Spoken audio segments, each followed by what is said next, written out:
Here's my review of Invincible Season 3. Now, this is a show that I was really late to the party on. I only watched the first season of Invincible, I think late 2022. And I was there for Invincible Season 2 and I covered it episode by episode. But I waited to binge this season, and I am glad that I did because although I think that this season was good, I think it might be the weakest season. And that's just because there's not that much Omni-Man in it. Obviously, the show is called Invincible. It's not about Omni-Man. But Omni-Man is probably he's the most fascinating character, I feel like, in this show. So when he's not in it, there's still a lot of stuff I like here. And this is still a good season of television. Don't get me wrong. I just think it's the weakest. But it's just not as enjoyable as the previous seasons, especially season 1. Just because Omni-Man is not as big a part of it here. And there is a lot of stuff in this season that we're dealing with. First things first, with Oliver. And there's a lot of really good stuff I love with Oliver's character. And just the stuff that they do with him where Mark and Debbie are basically just trying to raise him. And of course, it's Mark's half-brother. And he has all these powers. And there's so much, a lot of that philosophical stuff in here that you've seen tackled in a lot of other superhero media where it's there's a big part where Invincible is saying to Oliver, who's very saying for example, they'll take him to he's testing him to trying to help him become a superhero, and they'll beat up a villain. He just wants to go and kill him. And he's like, no, you can't do that. And then that classic argument is why? If you killed him, then you would never hurt anyone again. And there's a lot of that philosophical stuff with him that I really enjoyed. And Oliver as a character, I think, is just great. Another big part of this episode, or this season, I should say, is basically the Guardians of the Globe basically splitting apart. Invincible basically going against Cecil after he finds out. Well, they have been spying on him, but the thing that Mark thought that they were spying on him with was not actually from Cecil, but so that kind of just leads a whole new thing of improvement, and we get to that later on in other parts of the episode. But so there's a lot of this disconnect of Mark basically being on his own, and the Guardians splitting up, with some of them staying, most of them are leaving, and some of them are staying, such as Duplicate, the Immortal, and then there's just a lot of people leaving, like everyone else essentially. And there's a lot of interesting stuff here that I really liked. But I will say, the ending of this season, I think, is so good. But I'll get to that in just a little bit. And another thing that I really liked is a lot of people were in here we finally see Amber and Mark break up.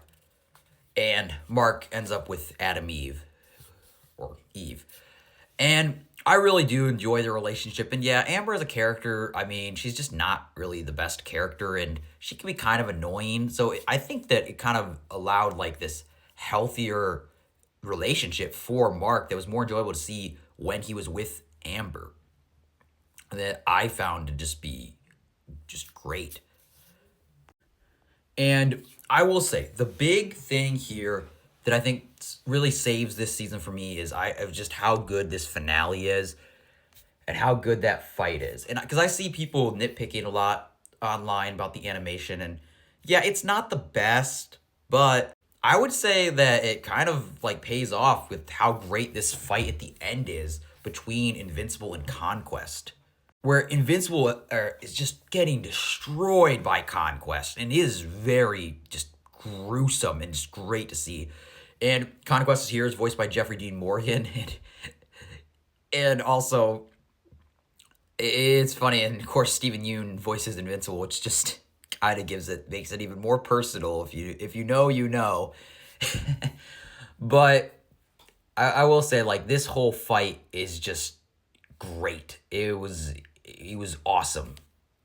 There was so much cool stuff here, from Adam Eve just becoming so powerful, and just there's so much, this shot was just awesome. And like I said, this entire fight, I feel saved this season for me, because like I said, I still enjoyed it all the way through, but it just never really fully has hooked me as much as, especially season 1. And like I said, I liked season 2 as well. I just thought it was a downgrade from season 1. But like I said, like this fight and all parts with like Adam Eve were just awesome. Eve is just such a great character, and I think I just really enjoyed her relationship with Mark. And wow, that fight got really bloody at the end. I mean, just seeing Mark basically just beat Conquest to death with his face is crazy. It is very violent, obviously, as you can tell, but it just feels so personal too. Because I think like I said, even though I think this is the weakest season, I still think that what the show does so well is just its characters themselves. It's those personal moments, and also like the scenes like with Debbie, like going on dates. I think it's just really nice because like Debbie is a character is so sympathetic because of all that she's went through with Nolan that just makes you like it like that whole episode with her and that date that they went on with like Debbie's new boyfriend Paul. It's that whole scene just like I think is just so great. I think like Debbie as a character, like I said, is great. And like I said, just a date scene is just great to see because it just feels so real that I really liked Debbie and Paul's relationship throughout this season. I thought that was just great. But like I said, I do think that this is the weakest season, even though it is still good. I think just when there's just not that much Omni-Man in this show, there is. You do see him, and he's still a prominent character. But I just find Omni-Man to be such a fascinating and fun character that when he's not in it, it's just not as good. And that's what I think made season 1 so strong. And yeah, like I said, I still think that this season was just a really good season. That's what, I mean, Amazon has been doing so well. Like, their content has been consistently good. And this new season is good. I just think it might be the weakest, but it's still a very solid season.